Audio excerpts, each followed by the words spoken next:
be 5. And then we go to the uni club. Yep. That also sounds good. Yeah.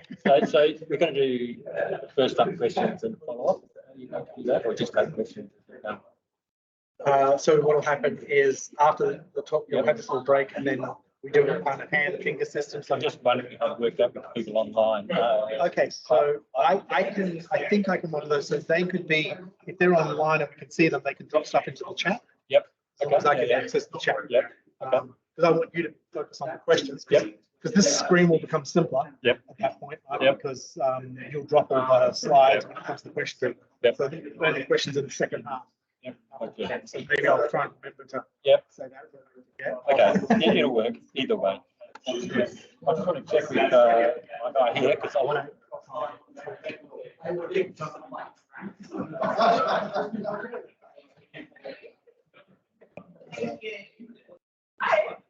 Every time I'm working.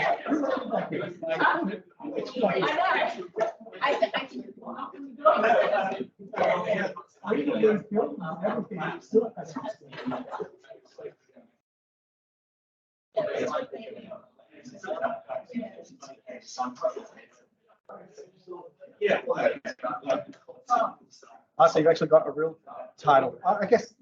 Oh no, it is still the shorthand title. Yes, same action. I didn't have that same action in the utility on. Okay. Oh no, it is on. It's just not the top. Yeah. The top. Yep. So So it's a joint paper. it's a joint paper. Yeah. With the. This is This Rogerio, is that? Rogerio, but I call it Rogerio, but it is Rogerio. Rogerio, Yeah. right. Yeah. Yeah.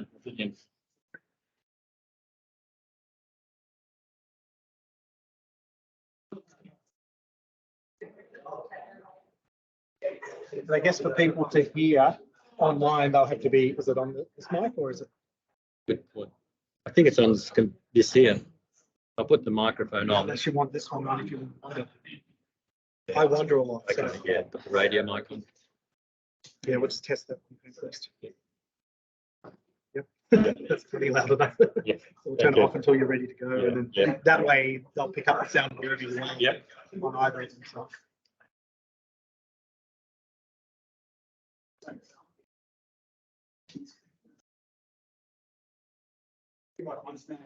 As I'm introducing I mentioned the Science and Technology Society program as well as that. Fine. So that people know. Yeah, yeah. It seems like a good audience. Making more science students on the history of economics. Okay. So I'm guessing that's where it comes from. I could just, I look at this as a science student. Yeah, okay. Yeah, there might be. Come to increase awareness about the idea that something in this area. Yep. How did you want this? I can do with this. Okay. So just yeah.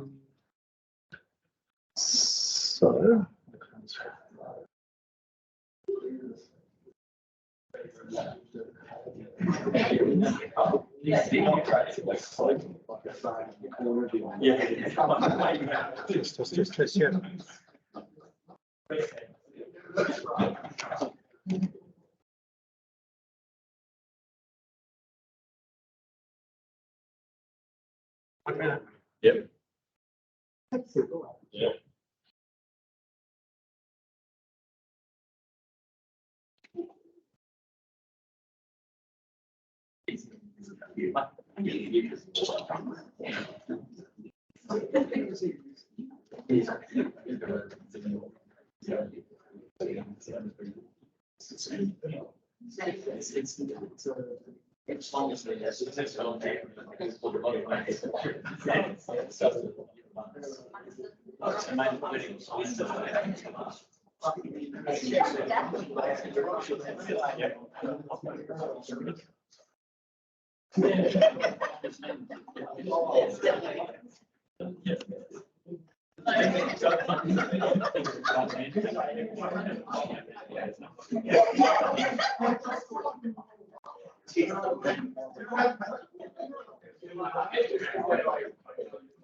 All right, welcome everyone.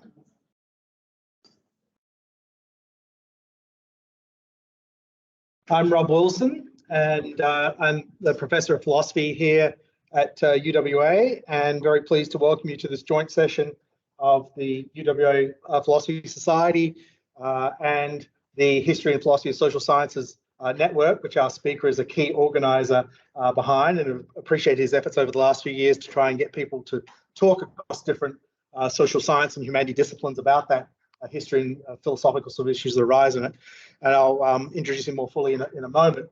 But I just also wanted to take the opportunity just to either let people know or remind them that we have a new undergraduate major in science and technology in society that's just gotten underway. We've already got a number of people who are registered in it, and you can easily find out details about it from talking to many of the people in this room now if you're a student or if you're a faculty member in a related sort of discipline. But there are basically 9 sorts of units, and they range from 4 schools at the moment, and we're hoping that what happened with PPE turns out to be a kind of model of success that we're looking for over the next few years, as we offer something quite innovative that draws on philosophy of science, it draws on Indigenous expertise and knowledge from the schools of Indigenous studies, School of Biological Sciences, stuff on gender science and technology. It's really quite an interesting range. So have a look at the handbook, and you can just type in STS, Science and Technology Society, to have a look at that, or ask us during the break.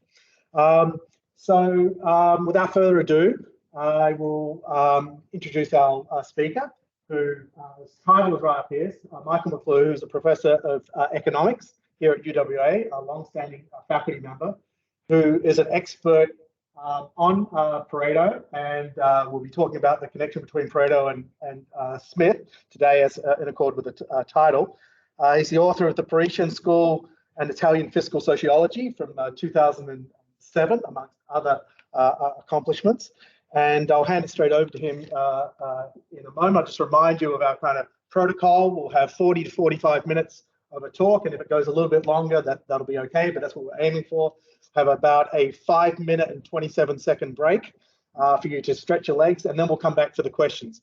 And we'll also be taking questions from anybody who's online as well in the chat. We'll figure out how that works as we go after the break, and then we'll run until about 5. So a total of about an hour and a half, including the break. Okay, thanks, Mike. Thank you, Rob. Very kind introduction, and good luck with science and technology. I hope you do replicate what's happening. It's a great initiative. Okay, it's personally a wonderful pleasure to be speaking at UWA to a seminar outside the business school building, because that's where I've had lots of pleasant times, but it's my first time in front of the Philosophy Society. So that's a nice thing for me personally. Why this topic? A bit of context. I'm primarily a Pareto scholar, and it's the centenary of Pareto's death, and I wanted to write a paper for the conference that's marking that event. And I'm particularly interested in how he transitioned from economics to sociology, and in that process, the role of sentiment became very significant in his thinking. Essentially, he wanted to write theories of sentiment. And it struck me as strange then that in this work, this 4-volume work of Pareto on Trattato Generale di Sociologia, this great big massive work, there's virtually no mention of Adam Smith in it, even though 160 years before, Smith had published a very, very prominent work called The Theory of Moral Sentiments. It's even more surprising when you read Pareto's prior works, his Cours d'Economie Politique, his Manual of Political Economy, his Socialist Systems. These do pay great attention to Adam Smith, and they're very, what's the word, critically sympathetic to Adam Smith. So they do really present him as a very, very important figure in economic thinking. So to jump from economics, where Smith's important, to study sentiment, Pareto's doing, and then not to consider the work of the main economist who's also worked on sentiment. So I thought I'd try and get the relationship together. So I'm going to talk in order that you have here. I need to provide some context, I think, because it's a diverse topic, some context on the theory of moral sentiments and Pareto's sociology. And then to go to what the sort of particular objectives I have for this paper. And they're essentially to look at Similarities and differences of Pareto on the question of non-logical action. I do that within those two categories. There's this aspect of non-logical action which from all intents and purposes appears logical from the outside, and aspects which don't. And they're both considered by both thinkers in their analysis. I also then want to look at the role of the impartial spectator.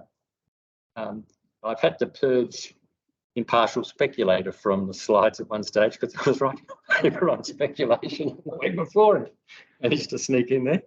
Anyhow, on the impartial speculator, which is a device that Adam Smith uses in his theory of moral sentiments for bringing judgment on moral reasoning.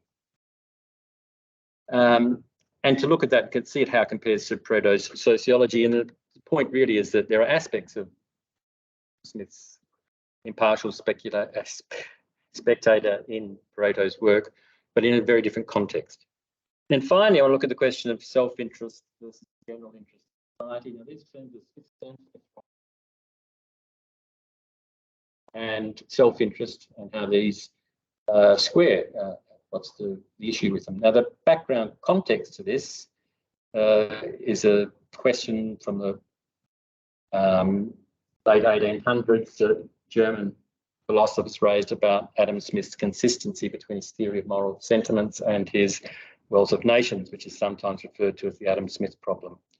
So I want to see whether there's a sort of Adam Smith problem in both works, that is Pareto from his economics to his sociology, or his economics to his treatment of sentiments through sociology, and Smith.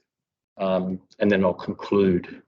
Is there any questions about what my objectives are for today? Good. Okay. As I said, I certainly expected that Smith would have reflected on Adam, that Pareto would have reflected on Smith. Now he didn't, which is curious. And if I was to say, okay, there's this doctrine that's written by Pareto that looks at the analysis of sentiment, can I use that framework to analyse Smith? And the answer is I probably can, but it would be a very short analysis. He would classify Smith's theory of moral sentiments as a derivation. I'll explain the use of that term later because it's a derivative of something. So Pareto has derivations, classes. The one's called class 3, which is doctrines which relate to reasoning, which grows more complicated, becomes abstruse, abstract, as interpretations of sentiment and abstract entities, and the will of supernatural beings are introduced. That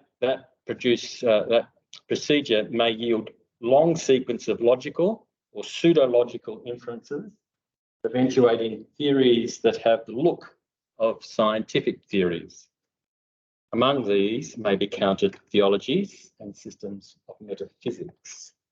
And that's where you would simply say, would apply Pareto's analysis of derivations to sort of a theory of theology almost, a theory of doctrines, and it would be classed in a certain way.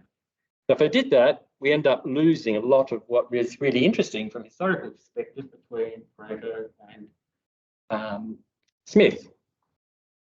So the first point I've noted there is that to varying degrees, they were both inspired by positive views. I put to varying degrees because they clearly had positive agendas, but they were not stuck to in the same degrees. Secondly, both Smith and Pareto deal with sentiment and non-logical action. They're both interested in action and its relationship with sentiment. So in one sense, they're looking at the same analysis of the same type of action. And finally, to varying degrees, they use impartial spectators. So I wanted to explore those themes, which is essentially what I was doing. Now, in case we ever run out of time, it's not a bad idea to sort of signal where I'm going to end up. There are many interesting themes and parallels with the books. That's really important to recognise. And nonetheless, the ways they're used are substantially different. I'll try and make it clear the extent to which they're similar, but also the extent to which they're substantially different. Particularly with the theory of moral sentiments, we have the writings of an idealist who had given an expansive role to the impartial spectator in relation to moral reason. an idealist in the sense of reasoning, that is, reasoning has a lot of power, can take you a long way in moral senses, and ideal in the sense, I think, of the outcomes that can be achieved from that moral reasoning. I should hasten to add that Smith scholars might object to the term idealist, because when the Adam Smith problem was being raised, the claim was made that Smith, with Hume and others in England, this world was they were idealist type philosophers. Smith then goes to France, where he bumps into the physiocrats, is confronted with the real reality of life, if you like, and became back a realist. So part of the Adam Smith problem is this idealist that writes a theory of moral sentiments, and there's this realist who writes the Wealth of Nations, and it's the conflict between them. Now, most modern Smith scholars don't accept the Adam Smith problem. That's probably worth emphasising. They think it's exaggerated at the very least, but not really a problem. So what I'm saying there may be contested, I think, by a Smith scholar. And if there's anyone who wants to during the discussion, I'd be very pleased to hear it. And secondly, in the case of Pareto's sociology, we have a person who's really interested in society as a whole and the social equilibrium. So the Smith story has implications for law, even for the nature of the state, but it's focusing primarily on sort of individual actions and the morality or otherwise of those actions. Pareto's underlying goal is a little bit different. He's trying to say, well, what holds the society together? And in the process, he's aware of a perverse use of sentiment that's contrary, I think, to Smith, and that is the way people will persuade others. They will persuade them to their end. He's particularly associated with the idea of the many subsidising the few. And his question is, if it's to the disadvantage of the many, why do they consent to what is good for the few? Now, this is a problem that he'd identified as a young economist with some nice figures in there, but in the end he became dissatisfied with economics' capacity to sort of answer that type of question, which is why he sort of decided to write on his sociology. But it's that focus on social equilibrium that he's interested in, and that's a part of the difference. Okay, so let me just now go to the context. I've got quite a few slides, but mainly on the context, the early sort of, just get the base for the discussion agreed. So Smith characterised people as having sympathy for others. That's a fundamental point. So an individual can place themselves in the shoes of another and reflect on the reasoning and the action that's being taken and the decisions. And they do so typically with respect to three types of passions. The unsocial passions, which are listed as, hatred or resentment, extreme examples, things which count against social cohesion. There's social passions, such as generosity, humanity, mutual friendship. And the other point that's really important here in terms of terminology is this reference to beneficence. So in the Adam Smith problem, for example, people will say that there's an emphasis on this beneficence, this concern for others and your reaction for others that's not so present in the Wealth of Nations. And finally, there's the selfish passions. So this is pursuit of self-interest. So this is why there's a question of the general interest versus self-interest. And that gets tied up in this question of prudence. Now, all of these things are virtues. Prudence is a virtue for Smith, as is beneficence. So there are all these passions, and all part of the moral reasoning. And sympathy means that we can engage in moral reasoning with regard to others. This is where his impartial spectator comes in. Impartial spectator can be use that sympathy to assess others. And there's a related thing, is that the person too can get approbation. That is, if I think of something that's a moral question and I come to a conclusion and I think about it in a distant and remote way and say, how would the impartial spectator view it, and the partial spectator I judge would view it in the same way. I try to bring careful reasoning that's not overheated by passions, that I've stepped back and got some distance on it. I will get a sense of approbation from behaving morally in accord with the judgment of what we think an impartial spectator would do. Now, the impartial spectator, when they're making judgment, comes down to setting a moral standard, and that moral standard has two principal criteria. One is propriety, the propriety of the question, and the other is the merit of it. So propriety is some sort of underlying sentimental concern that's related to what's going on, but the merit is trying to say, what's the benefit from the consequence of the action? Once you attain that action, what's the benefit that's going to be derived?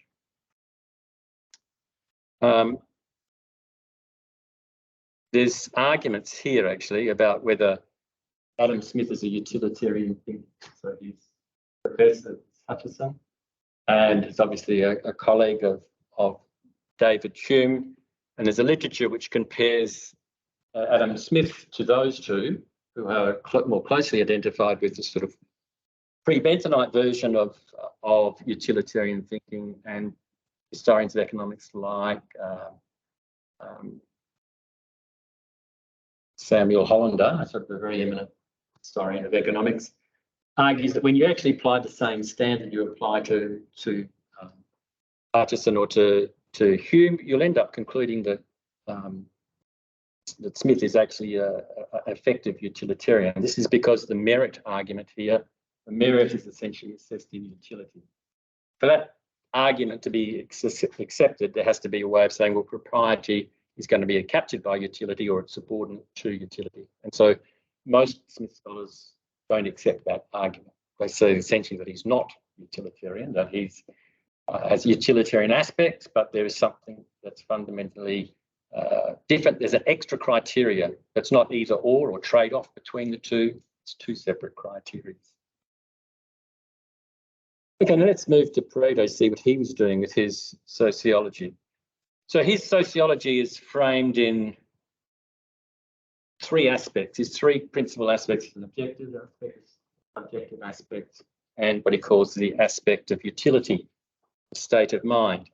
Now, ultimately, all of those three aspects for Pareto are subjective.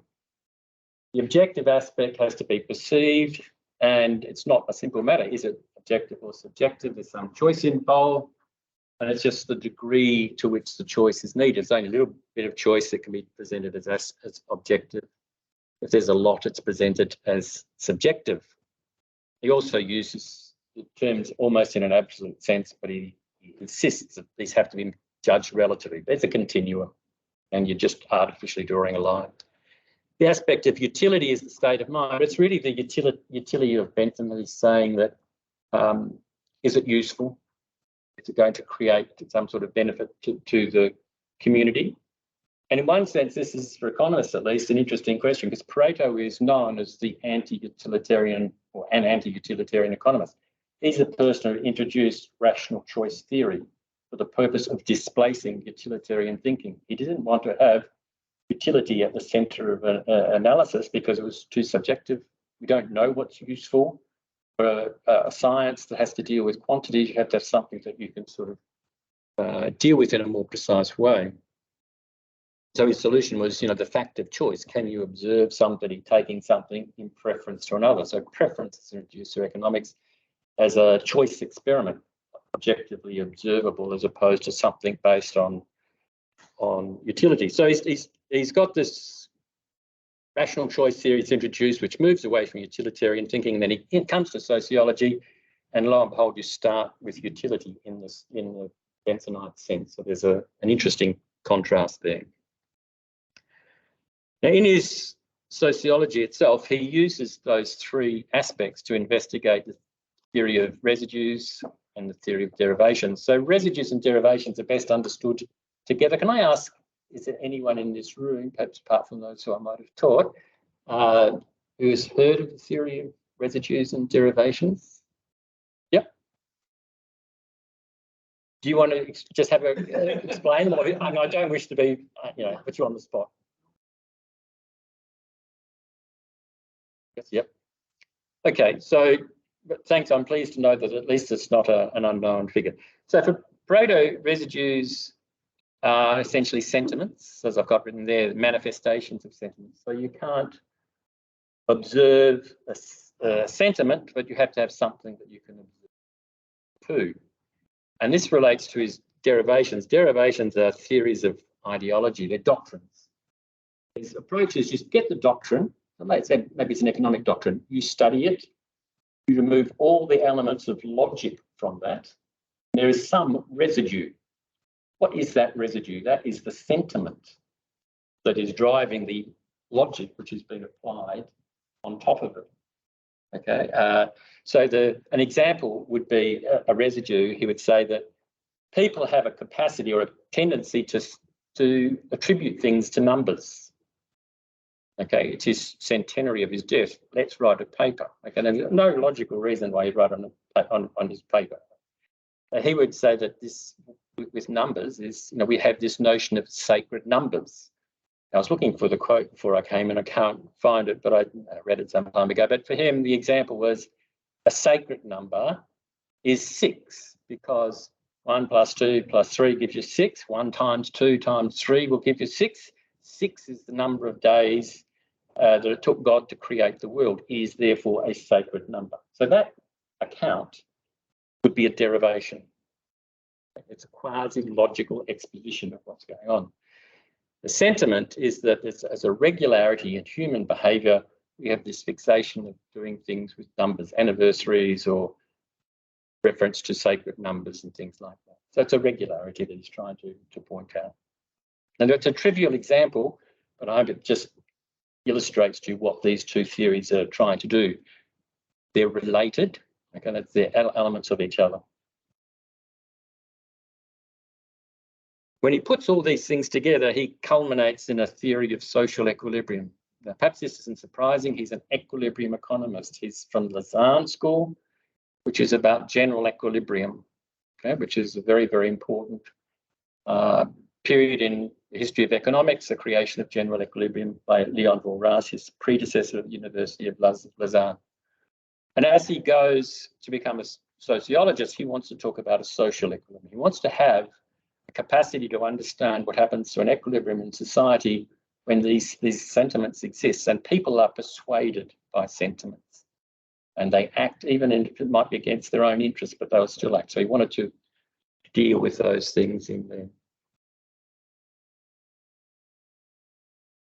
Now, as I mentioned, Smith has positive aspects in his theory of moral sentiments. So this is Sam Accord's observation that Smith, several times in the theory of moral sentiments, says he's dealing with a matter of fact, not a matter of right. So the subject is moral reasoning and standards for moral reasoning. And Sam Accord is trying to emphasise that it's ultimately a question about the process, a factual understanding of the process by which people engage in moral reasoning and set standards.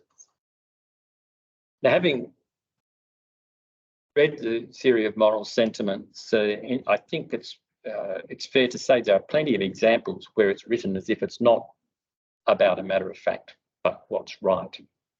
Okay, so it's an aspiration, if you like, but it's perhaps a slightly contested one. Pareto too is a positivist, but he's in a far more uncompromising spirit than Smith on what positivism is. So he uses the term logico-experimental method. So there's got to be logic, there's got to be deduction. An experiment for him is observation. So there's observation and deduction involved in this method. I've dubbed it for the sociology a dualistic positivism.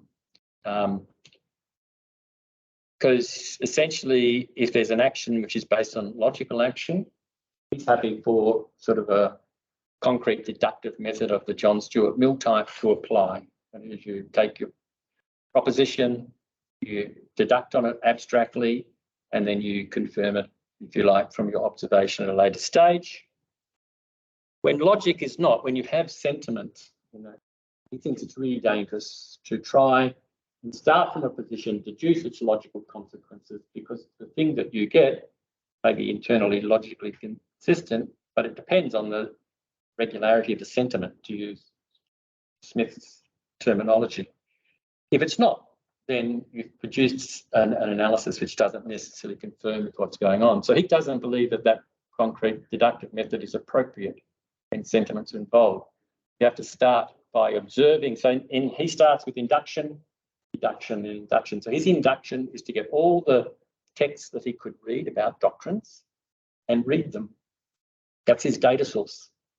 And you just go through and identify from all those what's a sentiment component and what's not.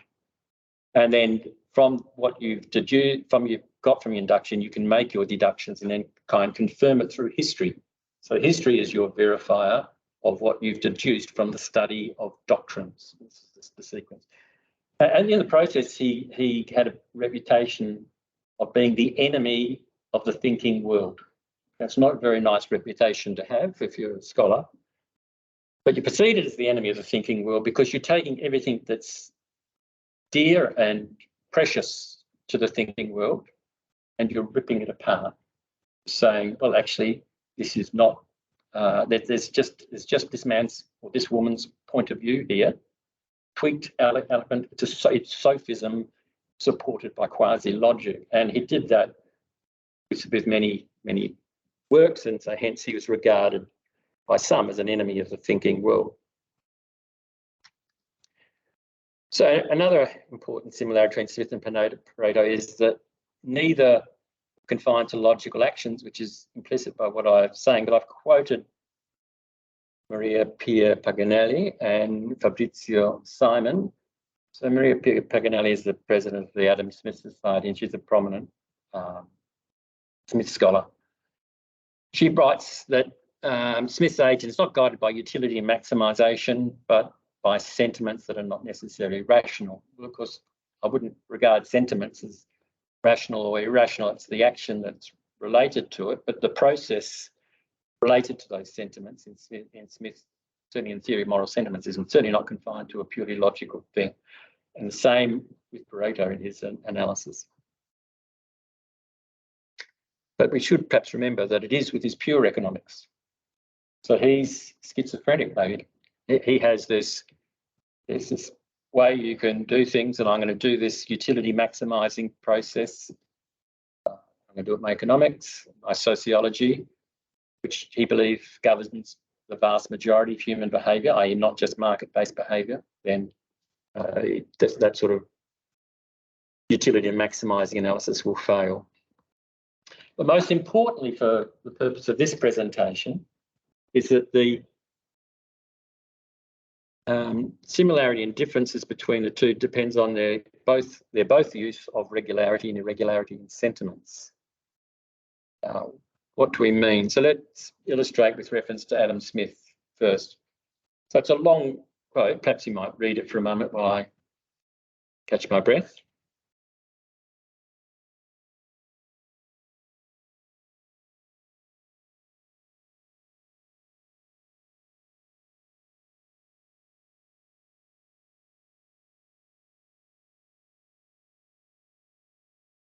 The reason why I put this quote up is that Smith is introducing two causes.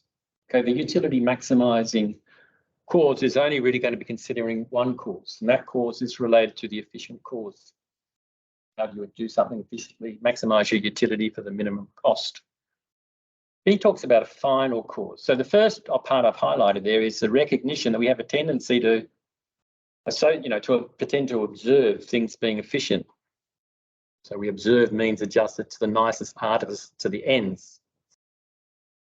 But he says we need to distinguish between the efficient and the final cause. And by that final cause is essentially meaning the ends which are advanced on the basis of reason and the enlightened reason. So there's been impartial spectator who has brought in light and reason to a complex problem and given us the problem. With regard to Adam Smith, can anyone tell from this quote what there might be a considerable literature on? Last year I was at the History of Economic Thought Society of Australia's conference where there were some Smith scholars presenting. Wisdom of God was seized upon. So there is a literature on the extent to which theological thinking is important to Adam Smith. Let's go to somebody. So it's a contested literature. So there's the general census, I think, is that Smith's system doesn't fall over with if it's not there. The impartial spectator can be, a human person in the process, but it's creating some higher wisdom. There's at least an argument that some people have made, that given the time, the context, and particular words, that the impartial spectator is a sort of an agent of God.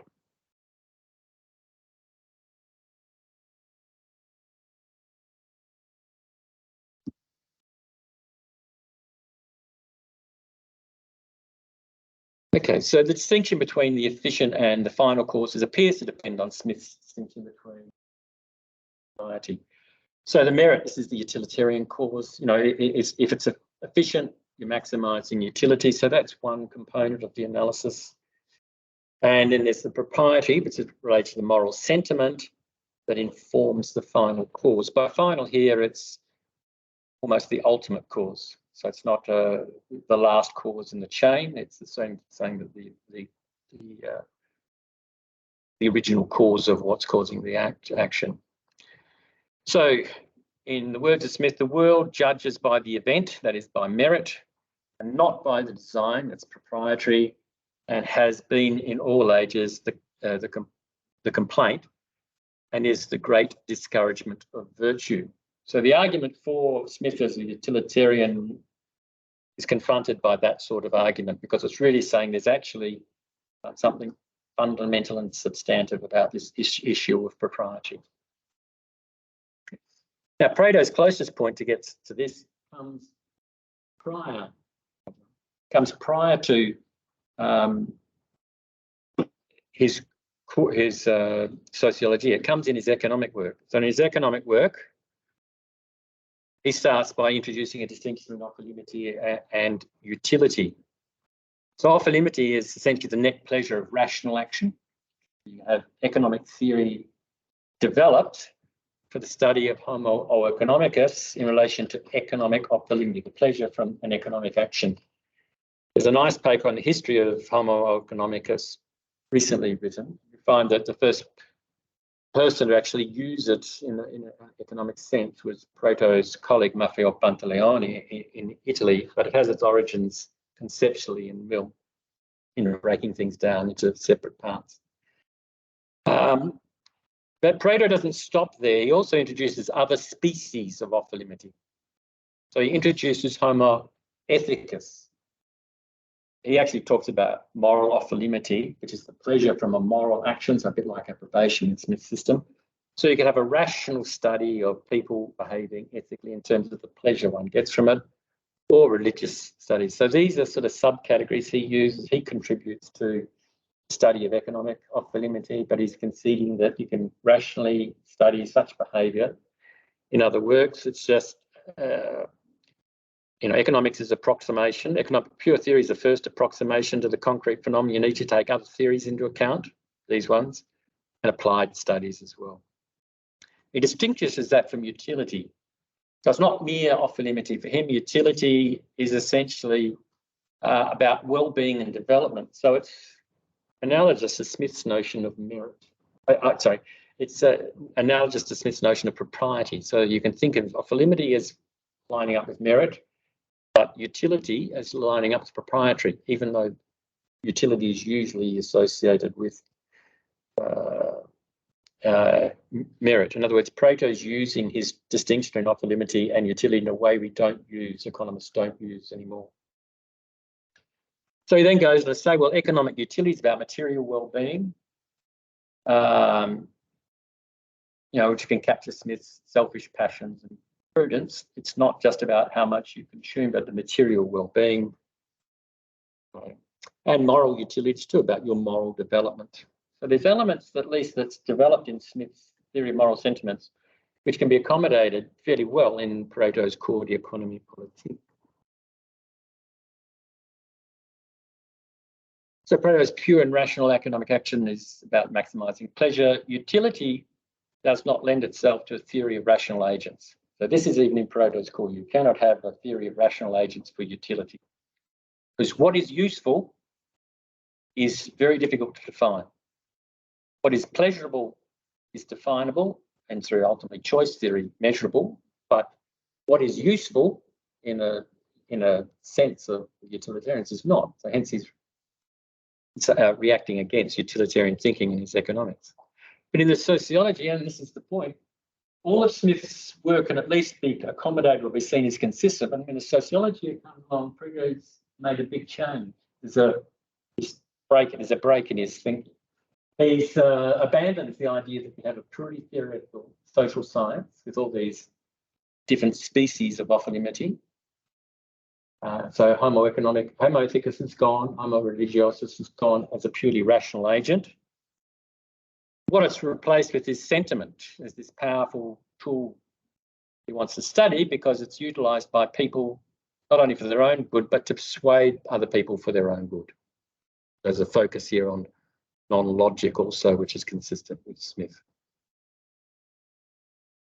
Okay, now I don't want to, this is just to give you a sense of Pareto's sociology. This is how he's broken things up. There's two classes. So there's logical action. Those first 4 lines, it's just economics fits the objective. Have the actions logical ends and purpose in an objective sense. It's objective sense. Yes, you can have a rational actor model. In pure theory, at least, not the economics phenomena per se, but in the pure theory of the economic phenomenon, saying you can do that. Non-logical action, you have all these genera of categories of non-logical action, where the actions and have a logical purpose. No objectively, no subjectively, no objectively, yes, subjectively, yes, objectively, no, objectively, and yes, but in this case they don't match. The objective doesn't match the subjective. The point of the comparison with Smith and Pareto is ultimately on these two categories here. Genesis 1, when you don't have a subjective intent, Pareto argues, evolves into Genesis 2, because people do develop, they develop a subjective intent from their action. And Genesis 3 will evolve into the 4th typically as well. There's no subjective intent when there is an objective outcome. It'll typically evolve into those.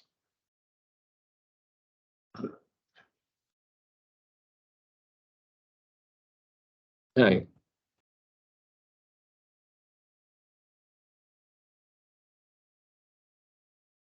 I'll break here and go towards the end, because I've gone a little bit too slow. But the point here with this non-logical act is that Pareto's scheme of non-logical action will give the appearance of logical action if the end is accepted by the agent. So that 2 and 4 genera, there are 2A and 4B where that will be the case, and you wouldn't, just from observing it, it looks logical. Similarly, in the case of Smith, people are being non-logical. I should say non-logical is not illogical. People in this room probably understand that better than most. It just means you're human, that there's feeling and sentiment in what's going on, and it doesn't mean you're irrationally calculating things. It's a separate category. So there's logical, non-logical, and illogical, taking the illogical and putting it aside. So Smith has the same when he has no irregularity of sentiments. The irregularity of sentiments is his term. In both cases, you've still got to concern merit and propriety, so it's not just a utilitarian calculation. There's propriety that needs to be taken into account, so it's not strictly logical. But it can have the appearance of logical. This is what the first quote was saying, it looks logical. Now, if these two things are not the case, that is, if the agent in the first line, in Pareto's case, doesn't accept the outcome, they change their mind, you're in the area of non-logical area action, which is clearly non-logical when you observe it. You have an end, you pursue it, You don't want to do it anymore, you do something else. And that's the case too with Adam Smith's case when there's an irregularity of sentiment. So the example that he would give and mentioned in the last pause there is a person who undertakes an action to achieve an end. The impartial spectator agrees it's a good end. They do it internally, and they end up killing somebody. Okay, you can't fault them on design or intent. They've done something where the outcome was unintended, unforeseen, and it's had an adverse consequence. Now, if sentiments were regular, there would be no response. But Smith's saying, well, actually, there are responses. You feel awful because you've just killed somebody. Okay, you didn't intend to. It was not foreseeable. But it's what had sort of occurred. But so there's an emotional response, and it will cause you to change things. I'll just say here, you get this equivalent sort of analysis from Pareto when you've got this category where people don't accept the end that's being created. Now, some people point out that this causes a problem for Smith because it means that the issue of propriety is being re-evaluated. The impartial spectator is going to come along and say, we thought that action had propriety. I need to reconsider it, and now it doesn't. How does he defend it? Well, he defends it in terms of it's useful. It's actually useful for society for people to feel bad if they've just killed somebody. Okay, even though when you did the analysis of propriety, you could still continue. So you have to change your propriety. What basis do you do it? Well, you do it with reference to utility. It's useful for society to do that. So that's a part of the account. We're going to say, well, it's actually utilitarian because although he's got propriety there, he's got a reconsideration mechanism, and that reconsideration mechanism is allowing you to use the concept of utility to deflate the impact of that propriety. Sam McLure, the one I mentioned before, doesn't accept that. He's just saying what he's actually doing is providing a basis for evolution. Societies evolve. That's more sophisticated than what you're looking at. I'm just a little bit worried about the time, so maybe I'll just leave those slides there if that's. I'll just find an empty slide.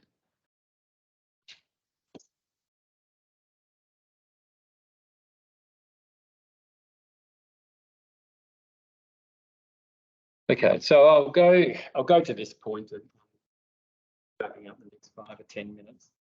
So the impartial spectator is important in Smith's system because we aspire to make ourselves our own internal assessor of the impartial spectator. So it's a self-interest thing. It's what refined reasoning we can aspire to, and we use it to our own characters, our own conduct. So we think of something externally, an external judger, but it's a sort of a virtual judgment if it's worked properly, if people have acquired those sort of skills.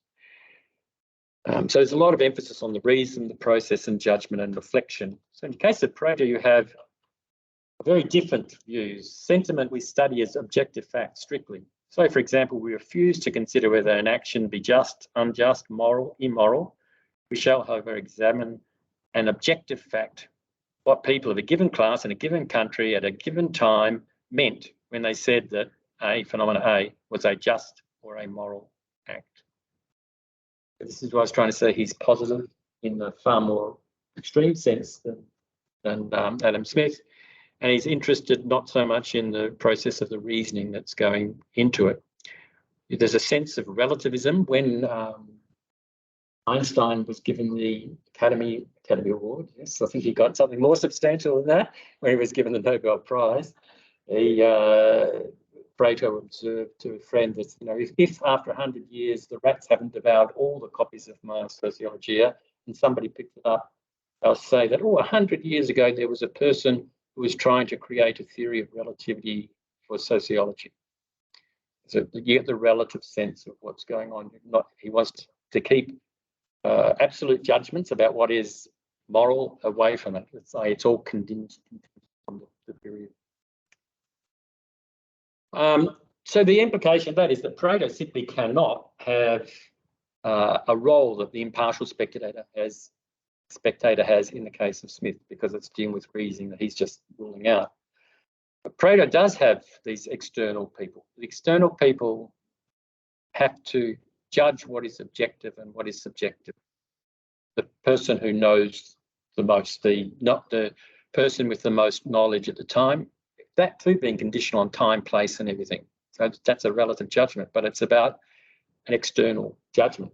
The same too with welfare. Pareto's sort of associated with first and second welfare theorems in economics. First one is that free competition will give an economic maximum. So it's got a first order proof of that. The second one is that, well, we can change the initial allocation of resource and find a new maximum. In other words, the first order one is conditional on what you start with. So if you change what you start with, you get a different outcome, which will also be efficient. So he has that sort of analysis, but in his own analysis, he ends up with a judge, a social judge, a politically determined judge. It's a political social welfare function where people make their own judgments about the welfare of every individual, and the government comes in and weighs each individual up and then gives an outcome if they're trying to maximise social utility. But there's a judge role in it. Now, the last question on self-interest. The question of self-interest goes back to this Adam-Smith problem, whether you privilege beneficence over prudence. It has both, whereas in Wealth of Nations, it really has primarily this prudence argument, or it has a self-interest argument. Maria Pia Paganelli has, in a really fascinating paper, said the problem is actually the reverse. If you read them carefully, if you look at the theory of moral sentiments, you have a beautiful account in the discussion of prudence about what's good from self-interest, as well as a brilliant account of the problems and downfalls of the accounts, but he provides a mechanism by which those accounts are controlled for and removed, i.e. the impartial spectator is going to come in and make the decisions to produce, if people think of it in that way, to produce a suitable outcome. So the theory of moral sentiments actually has a perfect account of the merits of individualism and pursuing self-interest. Whereas the Wealth of Nations has a large section dealing with the three great social orders, the original orders of workers, landlords and master manufacturers and merchants, where the natural liberty of workers and landlords is for the general interest, but natural liberty for master merchants and manufacturers is not, because of an innate tendency to rapacious activity to monopolise. They will try and either monopolise with the aid of government or themselves. And this is a concern. Adam Smith's concerns, at least about individualism in the Wealth of Nations, is stronger than as it is in the theory of moral sentiments. This is Paganelli's point, and it's certainly an interesting point. So it's worthy of consideration. Now, we don't have any discussion of anything like a Vilfredo Pareto problem. Now, he's written on economics, and he went to study sentiment. And Smith started with sentiment, then he went to study economics. So my question is, why is there no such problem with Pareto? And the answer is Pareto's sociology includes all those things that are excluded from the theory of moral sentiments, where self-interest has problems, and that he included in the Wealth of Nations. So in other words, the monopolist, the coercive relationship, or the patron-client relationship between economic elites and governing elites to achieve certain outcomes, to persuade people it's good to do policy X even though it's bad, is all treated in Sociologica. So all the problems that are confined to the Wealth of Nations and excluded from the theory of moral sentiments are in his sociology, but they're also in his economics. So it's not so obvious that there's a conflict between the two works. So let me just run through the conclusions now, if that's okay. Smith's final cause of action is related to propriety and efficiency, and efficient cause of action is related to merit, and its approximation to the idea of Pareto's non-logical action. So they're on board there. Smith's Sentiment without regularities is the same as Pareto's non-logical action, but a person would accept it if they knew what that outcome was. They accept it ex post.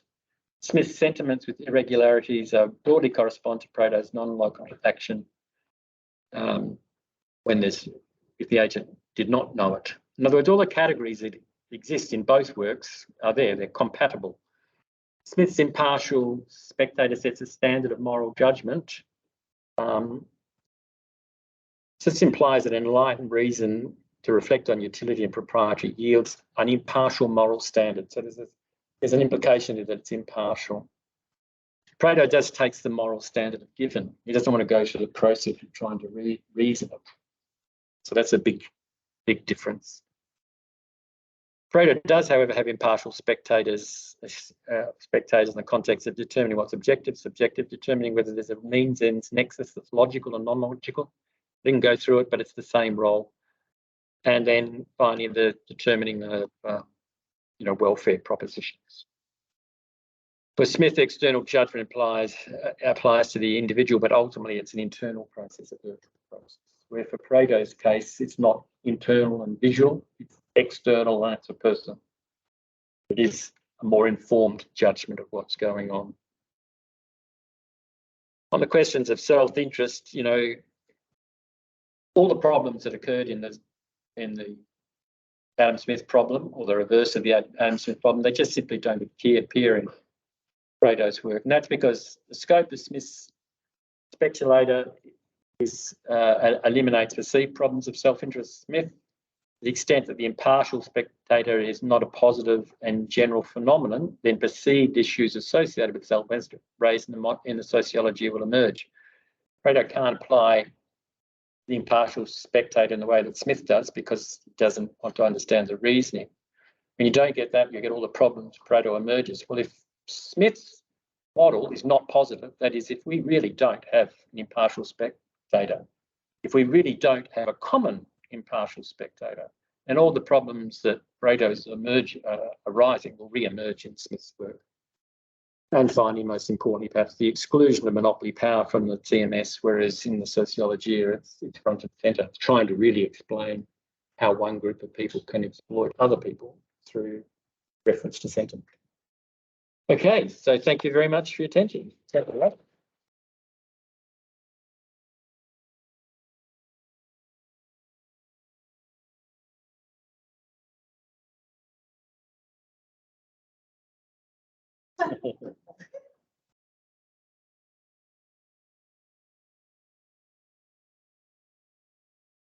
Just for those online, in case you didn't hear, we're just going to adjourn for 5 minutes and 27 seconds. Yeah. Thanks. Thanks for coming.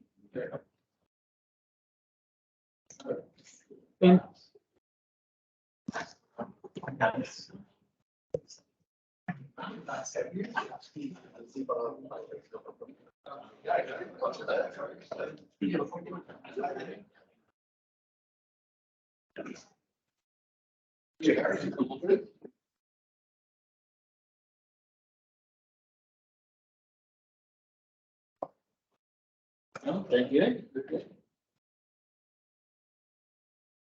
Thanks.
Just Hi, so we're ready? Yep, we're ready. Welcome back, everyone. As we're getting questions in, there's already a question online. Paul, can you hear us?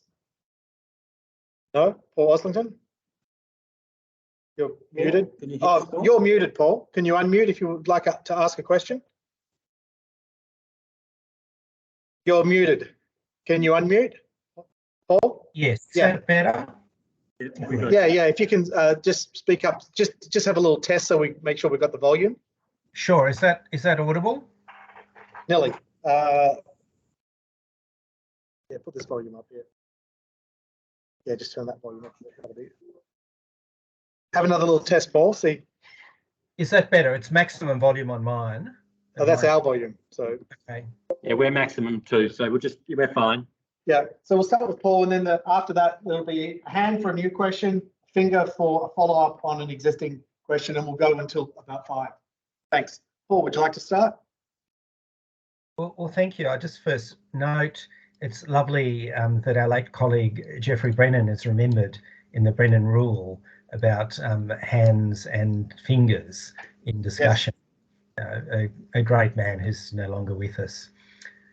Michael, that was really, really interesting, and I know much more about Smith than about Pareto, and so it was just so informative. A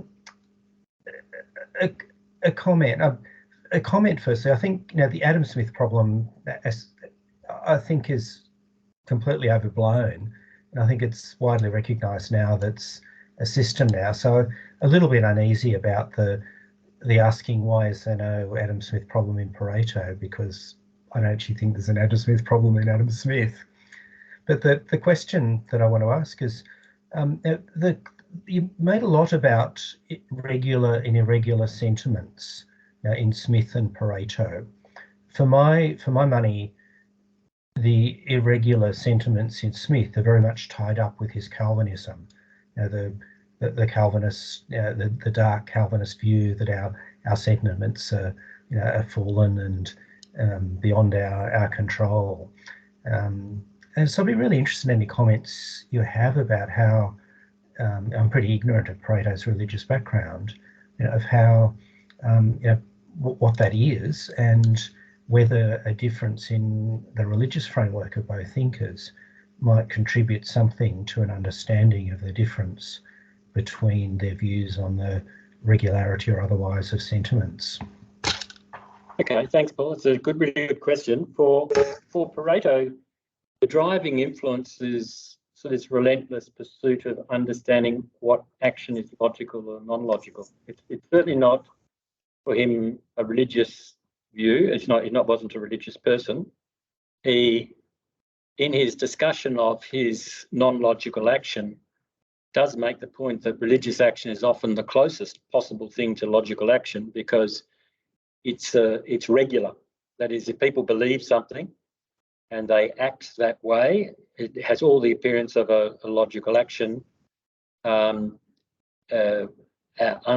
the case of motivations by metaphysics, he tends to argue that's typically irregular rather than regular.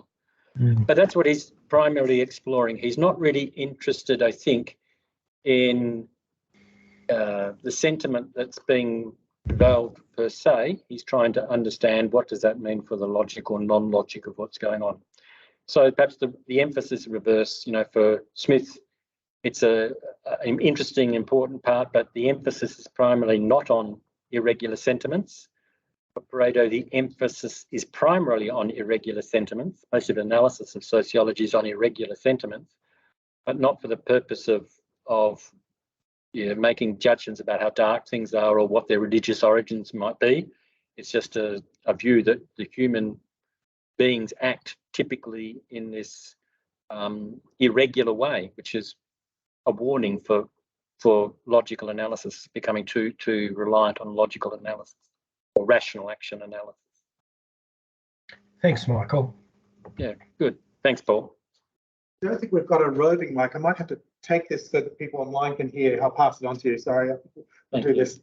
Andrew.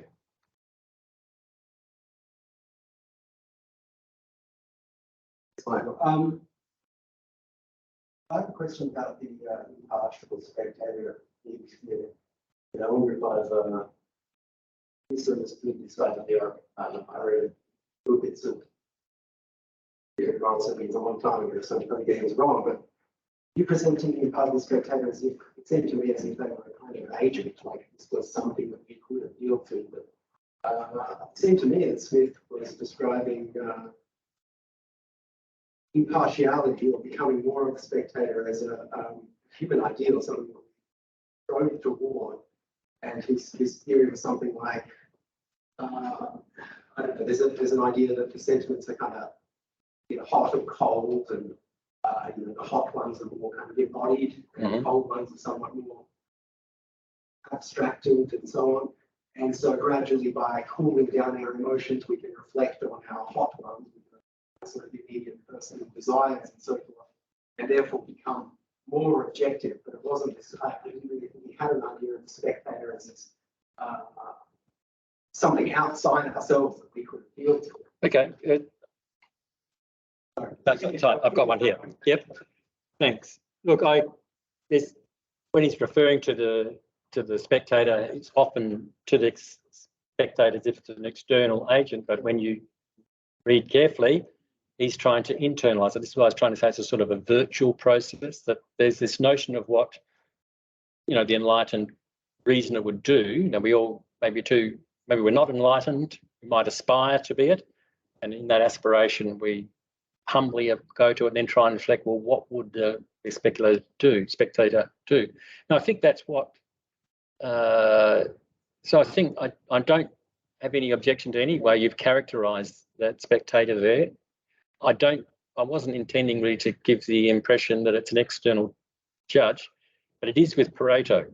Okay, so this is one of the things. So there's a standard being set, which is ultimately going to be achieved through us developing and internally reflecting.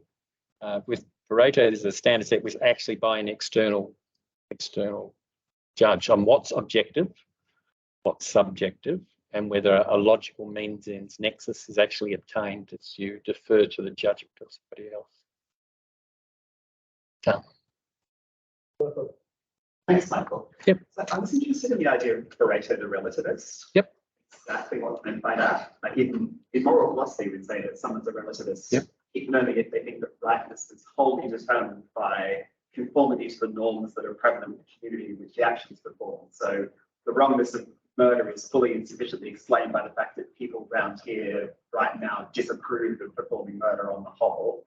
And murder is not wrong if it's performed in a community in which norms of that kind are not prevalent. We just go around murdering each other if we want to. So that kind of moral relativism, I think, I guess I'd be interested to know if Pareto is that kind of relativist, because I think, to say the least, that's not a position that commands a lot of adherence among moral philosophers for a variety of reasons. Yep.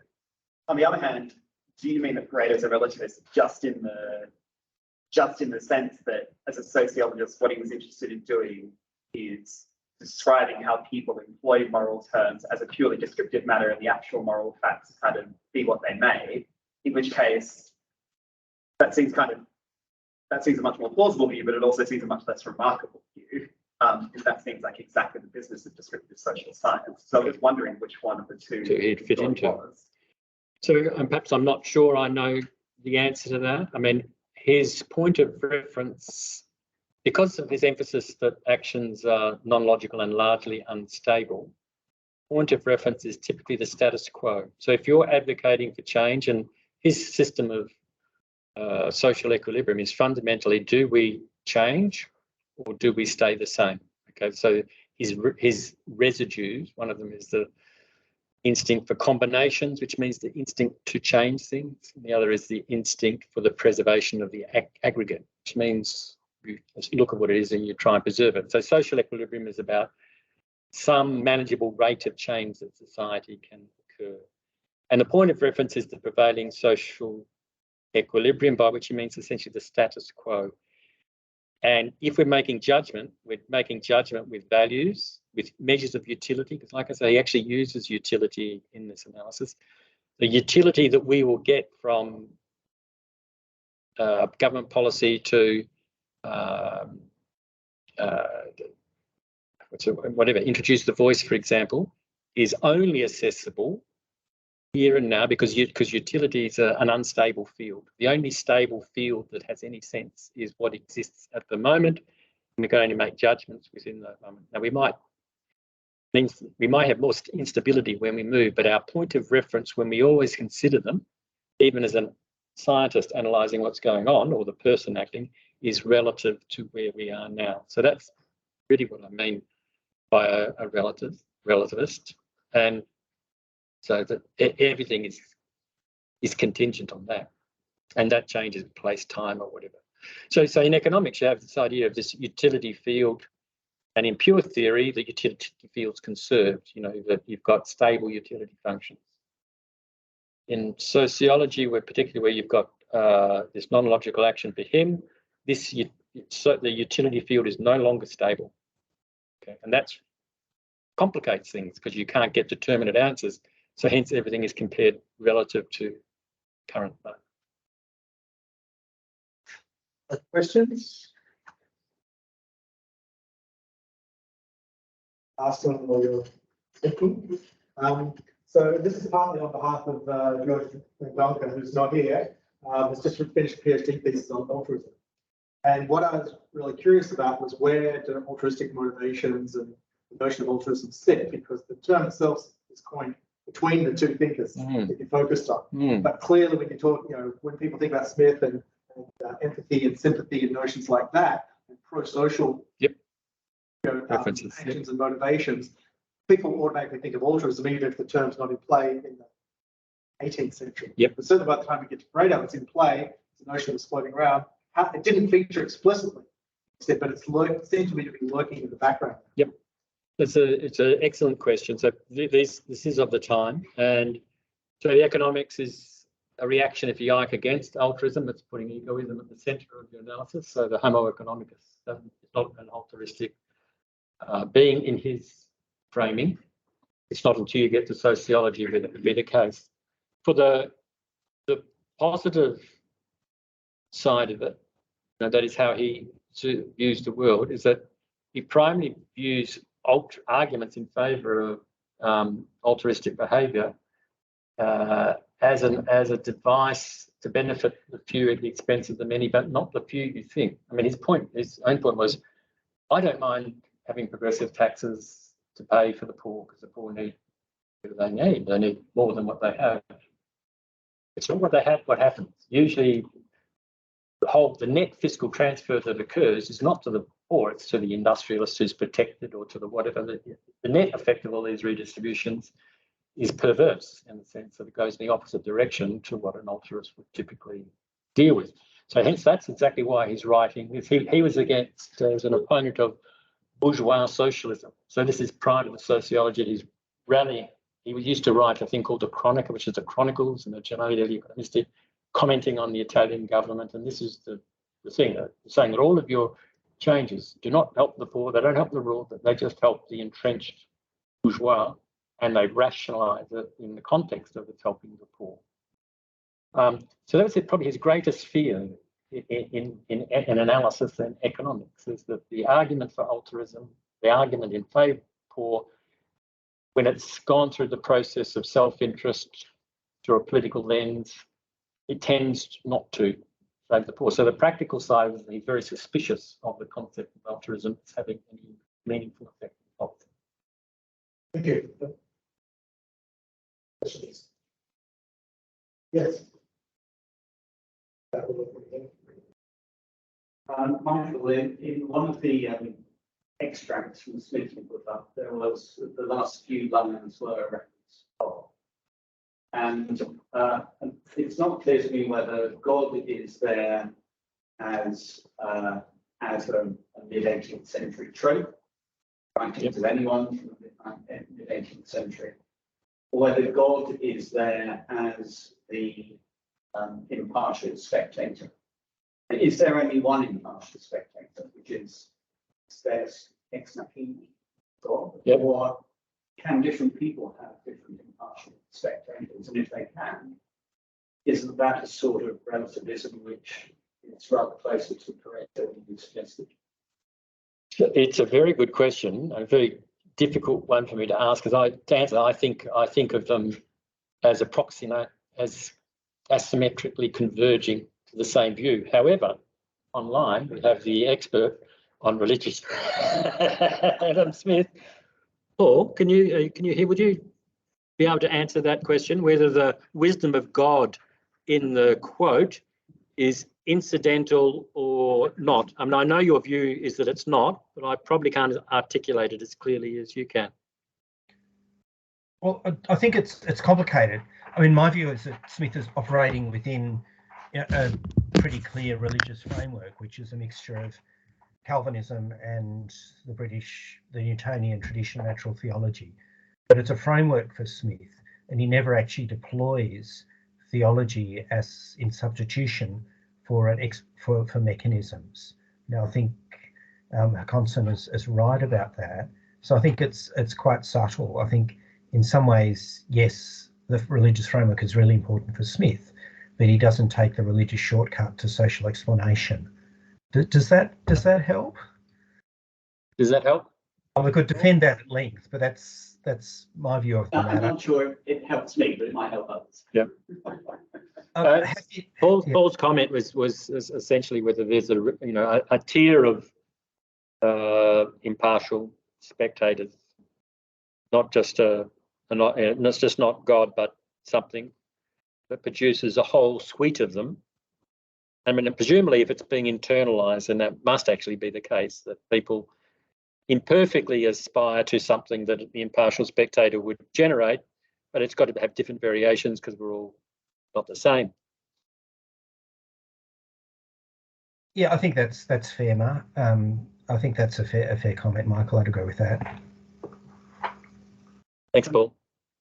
Michael, wouldn't that then mean that the manufacturers impartial spectators different to the peasants impartial spectators different to the industrial workers impartial spectator, which is surely, in a sense, what Pareto was saying, or not what he was saying, but it's closer to Pareto's view. I get your point, but I think in the case of Smith, the impartial spectators reflecting on social passions and beneficence, as well as self-interest and prudence, and what's the word? And if at least prudent, as if the idea of propriety is given significant weight in joining them, then perhaps not. The gap between the industrialists and the others may not be different, because they've both got a private element and a social element in it.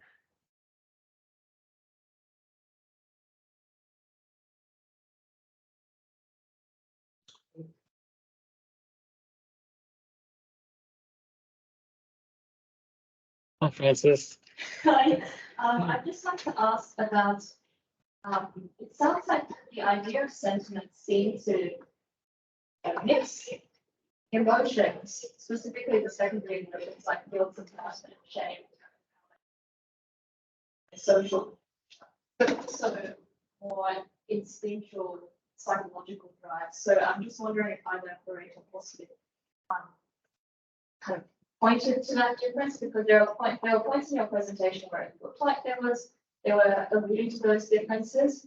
I think where they were talking about regular versus irregular sentiment, but I wasn't able to see that divide very clearly. So I'm wondering if either the thinkers thought about that distinction between psychological drives versus its more short-lived emotions.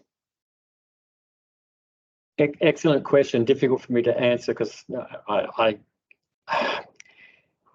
Pareto's known for reacting against psychology in the first sense, not in a sense that it's not worthy, but in a sense that it's at an early stage of development. So in the start of the sociology, and also in I can't remember the second word, but in the start of his sociology, he sort of concedes that one day the whole thing might be psychology. But until then, I'm just going to take these as social facts, given facts. I'm not going to look at the reasoning or whatever. And this is what I'm going to develop. why that might be an unsatisfactory answer in the sense is that he talks about people with a propensity to change and people with the propensity to preserve. And ultimately, the evolution of society has, for him, depends significantly on that ratio, the proportions in the community which are those, or they're not changeable because they're sort of innate and psychological. So perhaps through the back door, he's brought in some psychological elements to his theory of residues. That is, these residues are not independent of psychology. But his attempt was to say, I don't want to ground my work in psychology because I believe it is an early state of development. And he restated that in the case of economics. So in the case of economics, we used to have utility. We used to have analysis based on margin utility. And he was saying, I don't want that. It requires an understanding of the psychology. I'm going to base it on observed choice.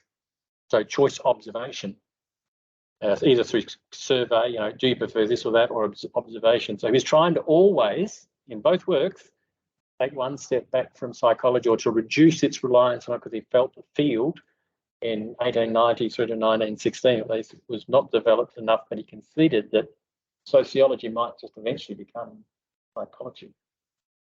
Now, Smith is a harder one for me because I don't know Smith as intimately.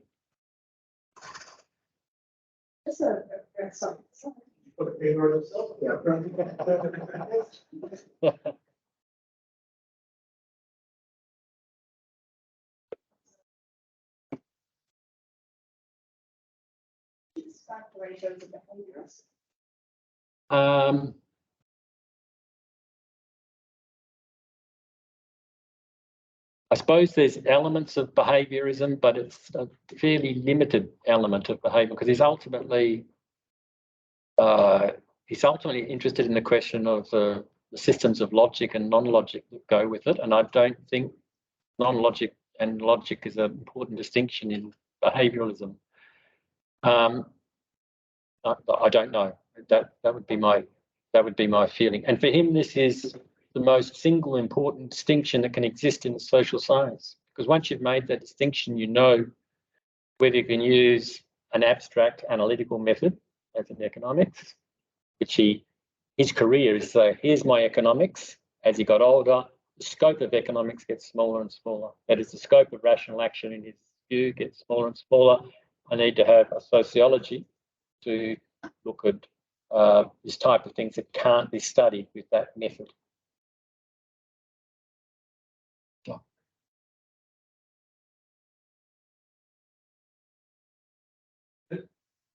And also trying to read the theory of moral sentiments.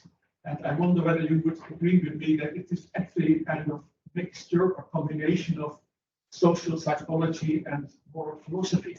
So he starts very much with the idea that we humans are very much dependent on the judgments of other people. Yep. They have of us. And actually this already starts on a very instinctive level, yep, like emotional contagion. So when somebody starts to laugh in this room, then others will also become, infected with that. So, and he also says man is an anxious animal. So this would say that the idea of the impartial spectator is actually an outgrowth or a kind of idealization of this fundamental social psychological fact about humans. Yep. Would you agree with that? I think I will. Is that the big difference between Adam Smith and Pareto? That's the underlying image of human beings. Yep. Okay, so it's a nice encapsulation. I need to think about whether it's the fundamental difference, but I mean certainly the idea of the impartial spectator is predicated on a psychology of individuals and how they reflect and the reasoning that goes with it, which is alien. That element is alien to Pareto's work.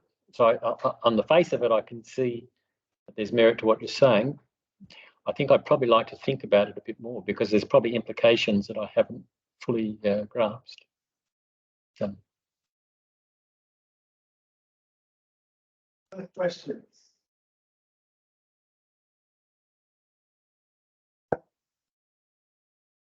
coming as fast as I can. Should have a Fitbit on, count your steps.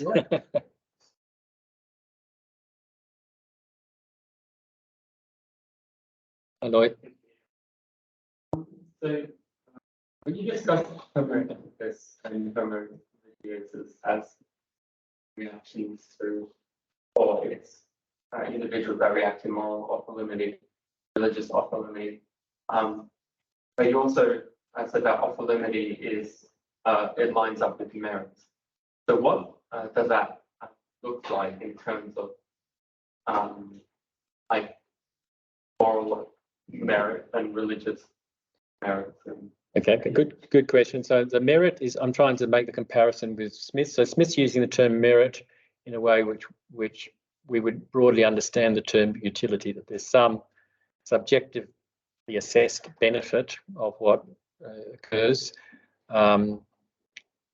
Pareto would use that in a more qualified way by going to off-limity instead of saying it's utility. So it's not just happiness and usefulness.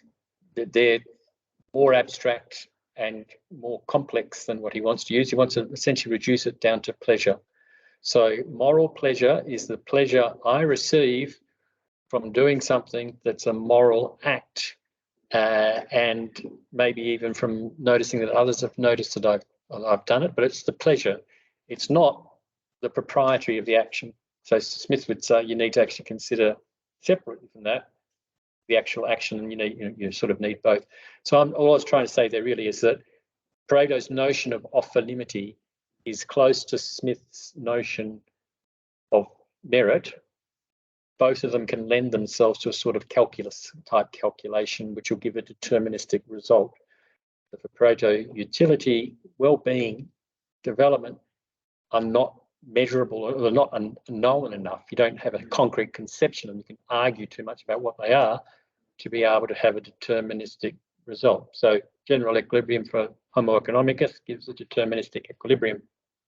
He's hoping, I think, that you could have a deterministic moral equilibrium or a deterministic religious equilibrium, but he abandons that later when he goes to sociology. He just sees it as an aspiration which could never be fulfilled.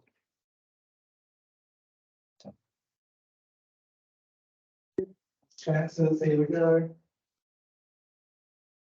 Please join me in thanking Michael.